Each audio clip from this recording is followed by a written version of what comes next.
Hello guys, இன்றைக்கி என்ன பார்க்க போகிறேன்னா paneer butter masala and chapati. So நான் இன்றைக்கி என்ன ட்ரை பண்ணலான்னு நினச்சேன். பன்னீர் பட்டர் மசாலா தான் ட்ரை பண்ணலான்னு நினச்சேன். ஸோ பண்ணலான்னு எல்லாத்தையும் முடிவு பண்ணிவிட்டு திடீர்னு பார்த்தீங்கன்னா ஃப்ரெஷ் க்ரீமும் முந்திரியும் இல்லாமல் பண்ணலானே ட்ரை பண்ணலான்னு வச்சுட்டேன். சிம்பிளாக நம்ம வீட்டில் இருக்கிற பொருள் வச்சு எப்படி செய்கிறதுன்னு யோசிச்சப்போ ஸோ ஆனியன் அண்ட் டொமேட்டோ போட்டு நல்லா வதக்கிட்டு அது ரெண்டுத்தையும் நல்லா வதக்கிட்டு நான் கூடவே கொஞ்சம் வேர்க்கடலை போட்டு ஊற வச்சுட்டேன். ஸோ அதையும் ஊற வச்சுட்டு வதக்கின இந்த மிக்சர் எடுத்து மிக்சியில் அரைச்சிட்டு அந்த பியூரியை எடுத்து பட்ரு கொஞ்சம் போட்டு நல்லா இதுவானதும் அந்த பியூரியை அதில் ஊற்றிட்டு நல்லா அதோட ராஸ்மெல் போனதுக்கப்புறம் நான் என்ன பண்ணேன், இந்த அரைச்ச வேர்க்கடலையும் அதில் ஊற்றி ஃப்ரெஷ் க்ரீமுக்கு பதில் நான் என்ன பண்ணேன்னா பால் ஏடு அதை எடுத்து வச்சுருந்தேன்.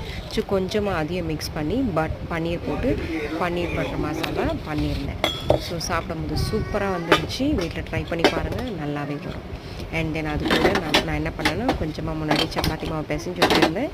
அதையும் ஒரு 2 சப்பாத்தி 10 சப்பாத்தி போட்டுருந்தாங்க. ஸோ 2 சப்பாத்தி என்ன பண்ணேன், நல்லா பிசைஞ்சு மாவுலாம் ஊற்றி பெருட்டு பண்ணிட்டேன். ஸோ என் வீட்டில் இன்றைக்கி சப்பாத்தி அண்ட் பன்னீர் பட்டர் மசாலா சூப்பராக வந்துச்சு. நீங்களும் ட்ரை பண்ணி பார்த்துட்டு சொல்லுங்கள். தேங்க்யூ.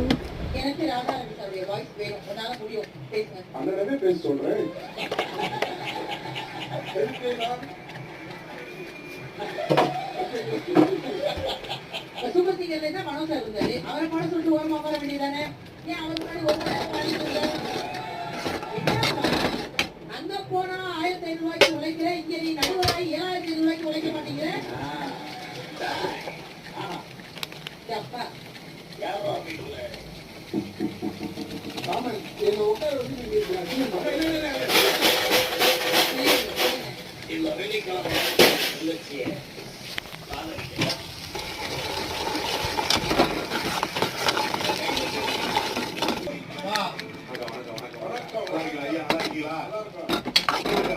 இதை செய்வேன்னு சொல்லி நார்மல் பொலிட்டீஷியன் இல்ல, மக்களுக்கு என்ன வேணுமோ அதை கேட்டு செய்யக்கூடிய எக்ஸ்ட்ராடினரி பொலிட்டீஷியன். தோசையை திருப்பி கொடுங்கனாலே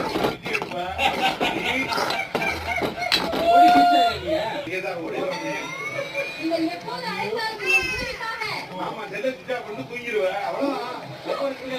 முதல்ல பிறந்தவங்க கேட்ட மாதிரி இருக்குமே, கேட்டாதான்